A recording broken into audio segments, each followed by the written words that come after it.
যুক্তরাষ্ট্র থেকে নিষিদ্ধ শূকরের মাংস আমদানি করতে চেয়েছিল অধ্যাপক ডক্টর মোহাম্মদ ইউনুসের নেতৃত্বাধীন বিগত অন্তর্বর্তী সরকার। এজন্য যুক্তরাষ্ট্রের সঙ্গে হওয়া বাণিজ্য চুক্তিতে এ বিষয়ে সম্মতিও দেওয়া হয়েছিল। অথচ দেশের আমদানি নীতি আদেশ 2021 থেকে 24 অনুসারে যে 26 ধরনের পণ্য নিষিদ্ধ, তার মধ্যে অন্যতম হল শূকর ও শূকরজাত সব পণ্য। এমনকি শূকর থেকে উৎপন্ন উপজাত পণ্য ব্যবহার করে তৈরি কোনো পণ্যও আমদানি করা নিষেধ বাংলাদেশে। এটি নিষিদ্ধ হওয়ায় এই পণ্যের বাণিজ্যিক কোনো চাহিদা ও উৎপাদন নেই দেশে। তাই ব্যক্তি উদ্যোগে কোথাও কোথাও উৎপাদন হলেও সরকারি পর্যায়ে এই পণ্যের চাহিদা বা উৎপাদনের পরিমাণের কোনো তথ্য নেই।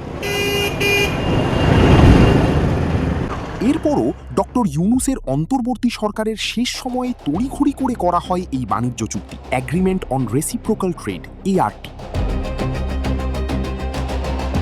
মুসলিম অধ্যুষিত দেশের সাধারণ মানুষের সঙ্গে এই চুক্তি এক প্রকার প্রতারণা বলে মনে করছে বিভিন্ন সংগঠন ও রাজনৈতিক দল। একই সঙ্গে এটি মুসলমানদের ধর্মীয় অনুভূতিতে আঘাত বলে মনে করছে তারা, যা কোনোভাবেই গ্রহণযোগ্য নয়। শুধু শূকরের মাংসই নয়, দেশে পর্যাপ্ত উৎপাদন থাকা সত্ত্বেও গরু, মুরগি ও ডেইরি সহ বিভিন্ন ধরনের মাংস আমদানি উন্মুক্ত করতে উল্লিখিত চুক্তিতে বাংলাদেশের জন্য অনেকগুলো শর্ত রেখেছে যুক্তরাষ্ট্র, যা মেনেও নিয়েছে সরকার।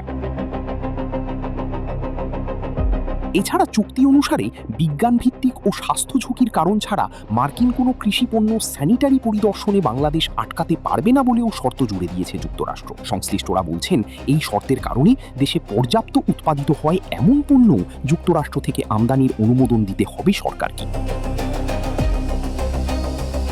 এছাড়া দেশে সংখ্যাগরিষ্ঠতার ভিত্তিতে ধর্মীয় কারণে যেসব পণ্য নিষিদ্ধ, তার অনুমোদনও দিতে হবে, যা একদিকে দেশের বাজারকে প্রভাবিত করতে পারে, অন্যদিকে ধর্মীয় উত্তেজনা তৈরি করতে পারে। যদিও অনেকে বলছেন, যুক্তরাষ্ট্রের আদালত ট্রাম্পের পাল্টা শুল্ক অবৈধ ঘোষণা করার পর এই চুক্তিরও কোনো ভিত্তি থাকে না, কারণ এই চুক্তি করা হয়েছিল যুক্তরাষ্ট্রের পাল্টা শুল্কের চাপে পড়ে। এছাড়া 60 দিনের নোটিশে উভয় পক্ষই এই চুক্তিটি বাতিল করতে পারবে বলেও বলা হয়েছে।